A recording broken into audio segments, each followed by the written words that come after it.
안녕하세요. 여러분들의 주식 멘토 정인호 인사드리겠습니다.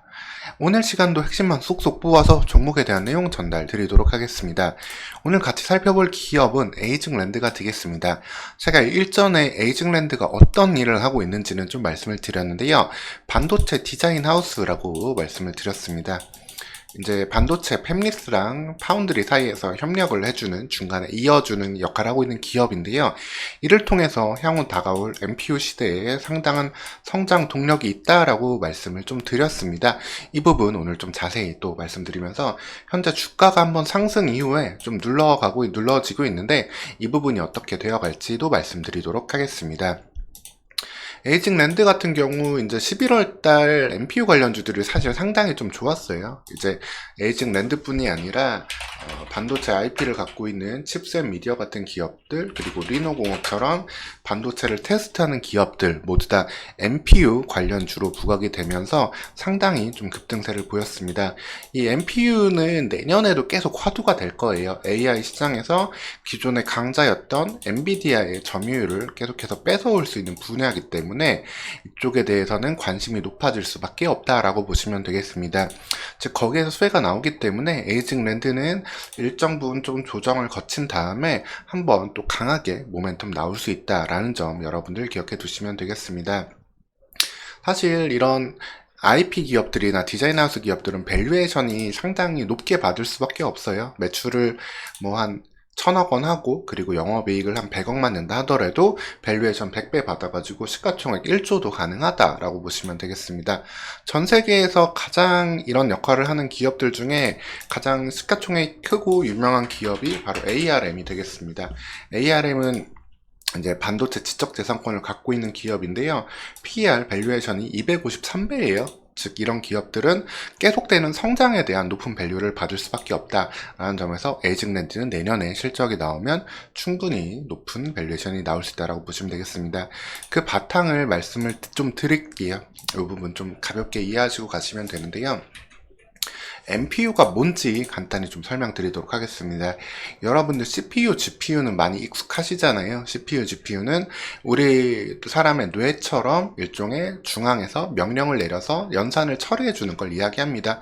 근데 여기에서 AI에서 데이터를 학습해야 되다 보니까 마치 구구단을 외우면서 곱셈을 배우고 깜지를 쓰면서 암기를 하듯이 빠르게 단순 계산을 좀 많이 했어야 됐어요. 그러다 보니까 이 GPU가 많이 부각이 됐고, 그리고 특히 엔비디아가 뜬 이유가 엔비디아의 그 소프트웨어 위에다가 이 AI 학습 시스템이 설계가 됐어요. 그래서 이거를 구동을 하려면 다른 어떠한 칩을 쓰는 것보다 엔비디아 칩을 써야만 효율이 납니다. 뭐 AMD, 인텔 이런 칩 쓰면은 확 떨어져요. 그래가지고 이 AI가 학습하는 부분, 이 부분에 있어서는 계속해서 엔비디아가 강세를 보일 수밖에 없습니다. 근데 여러분들 AI가 학습만 하고 아무것도 안 하면 의미가 없잖아요. 그러면 이 AI가 해줄 수 있는 역할이 달라지는데 이 배운 걸 가지고 추론의 영역에 나오게 됩니다. 우리가 실제로 쓸 수 있는 뭐 이미지 변환이라든가 통역이라든가 이런 걸 할 수 있도록 통역 추론에 대한 학습도 하게 되는데, 추론 영역으로 하게 되는데, 이 추론에서는 엔비디아 칩을 굳이 안 써도 되는 부분이 생겨요. 여기에서 NPU가 GPU보다 앞선 성능으로 이 부분을 대체할 수 있다라고 보시면 되겠습니다. 그래서 사실 전 세계에 지금 수많은 기업들이 뭐 삼성전자도 그렇고 애플도 그렇고 통신사들도 자회사 통해 가지고 이 NPU 칩을 만들고 있는 거예요. 엔비디아 매출 규모가 어마어마하잖아요. 그 파이를 가져올 수 있기 때문이다라고 보시면 되겠습니다. 이 NPU는 그래서 2세대에 들어가요. 2세대. 여기 ASIC, 아식스라고 하는데 이 목적형 주문형 반도체가 바로 NPU가 되겠습니다. 이는 저전력으로 높은 효율을 내요. GPU보다 훨씬 좀 똑똑합니다. NPU의 N이 이제 뉴런을 따가지고 좀 사람의 뇌처럼 연산한다. 좀 목적에 따라서 빠르게 생각해서 결론을 낸다라고 보시면 되는데, 이를 통해서 추론의 영역에서도 더욱더 강점을 낼 수 있다라고 보시면 되겠습니다. 다만 NPU 같은 경우에는 특정한 목적에만 좀 맞춰서 사용되기 때문에, 예를 들어 뭐 통신이면 통신, 금융이면 금융, 뭐 이미지면 이미지 이런 식으로 목적에 맞게 사용되기 때문에 과거에는 범용학습이 일단 먼저였기 때문에 좀 사용되지 않았다가 이제는 AI가 어느 정도 기본 툴이 생겼잖아요. 그러다 보니까 NPU에 대한 추론에 대한 수요가 이제는 많이 늘어났다라고 보시면 되겠습니다.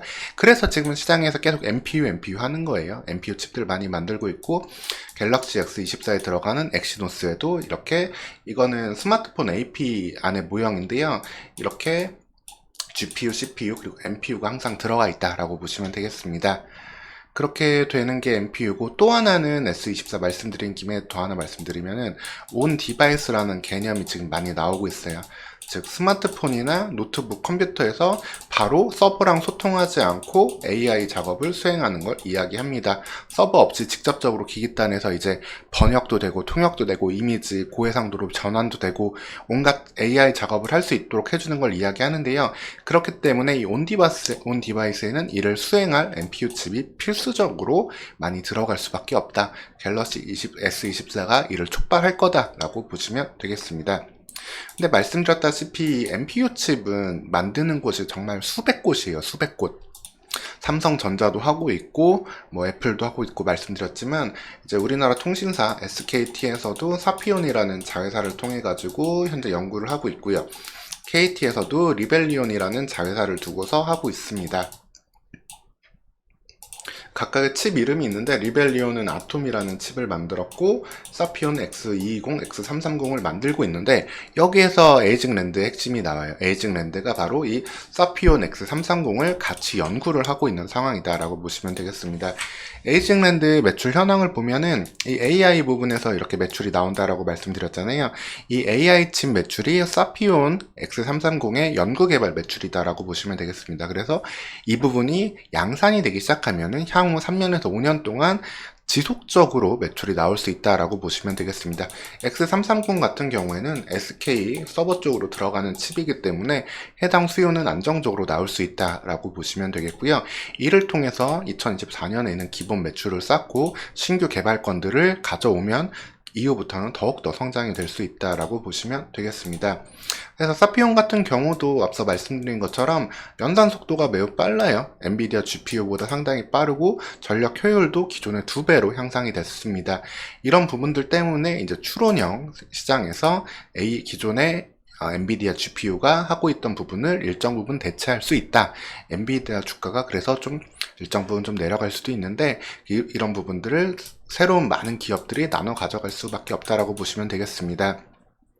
이를 통해 가지고 에이징랜드는 이제 좀 말씀을 드릴게요. 에이징랜드 같은 경우는 중간에 이제 역할을 하는데, 전방의 회사는 파운드리는 TSMC예요. 그리고 국내 팹리스들을 TSMC에 연결해주는 일을 합니다. 물론 우리나라의 삼성 파운드리도 힘을 쓰고 있죠. 많이 성장을 하려고 하고 있는데, 오늘자 기사 보니까 사실 점유율 격차는 좀 더 벌어졌더라고요. 그래서 TSMC의 유일한 파트너사인 에이징랜드가 국내 팹리스사들을 계속 연결해준다면은 관련된 매출은 계속해서 나올 수밖에 없어요. 그리고 SK랑 친밀하다고 좀 말씀드렸잖아요. SK 계열사에 지금 사피온 연구를 하고 있기 때문에 SK 하이닉스가 TSMC에 랑 통해서 현재 생산하고 있던 뭐 SSD 같은 것들도 있거든요. 그래서 이 부분 물량도 에이징랜드가 갖고 온다면 또 한 번 성장 동력이 될 수도 있다라고 보시면 되겠습니다. 즉 내년에 매출이 나올 게 어떻게 보면 상당히 좀 많은 상황이다라고 보시면 돼요. 거기에 NPU와 온 디바이스라는 개념이 계속해서 시장에 관심을 받을 수밖에 없기 때문에 관련된 밸류에이션이 계속해서 지속된다면은 에이징랜드 같은 경우에는 좀 단기적으로는 지금 한번 조정이 나오고 있고 기관 개인 물량들만 좀 빠지고 있는데, 한번 21선 이제 곧 나올 텐데 21선에서 강하게 지지받고 5일선 돌파해 준다면은 한번 좀 빠른 주가 움직임도 기대해 볼 수 있겠습니다. 이게 지금 좀 12월에 내려온 게 11월 달에 이런 NPU 관련주들의 주가 움직임이 좀 너무 강했었어요. 그러다 보니까 단기 조정 나왔다고 보시면 되고, 다른 기사를 보더라도 지금 예를 들어서 AMD 같은 경우도 새로운 칩을 만들어내는데 거기에도 NPU가 들어가거든요. 여기에도 AI 명령어를 전담 처리하는 NPU를 개발했습니다. 이런 식으로 기존의 CPU, GPU를 만들던 기업도 NPU에 많이 공을 들이고 있어요. 해당 시장이 무한하게 열리기 때문에. 그 말은 NPU를 연구하는 기업들과 가교 역할을 해줄 수 있는 디자인 하우스의 가치는 더욱더 부각이 된다. 이 부분은 IP를 갖고 있는 칩셋 미디어도 마찬가지지만, 그래서 이런 디자인 하우스, IP 기업들의 가치는 상당히 높다라고 여러분들 기억하시면 되겠습니다. 그래서 에이징랜드 지금 한번 주가 좀 조정받으면서 지지받을 수 있는 구간까지 들어왔는데, 계속해서 관심 두시면서 내년도 반도체 AI 산업과 같이 챙겨두시면 되겠습니다. 오늘 시간 이렇게 에이징랜드에 대해서 현황 한번 다시 짚어드렸고요. 추가적으로 나오는 이슈들 있으면 또 바로바로 체크해서 여러분들에게 도움되도록 전달드리도록 하겠습니다.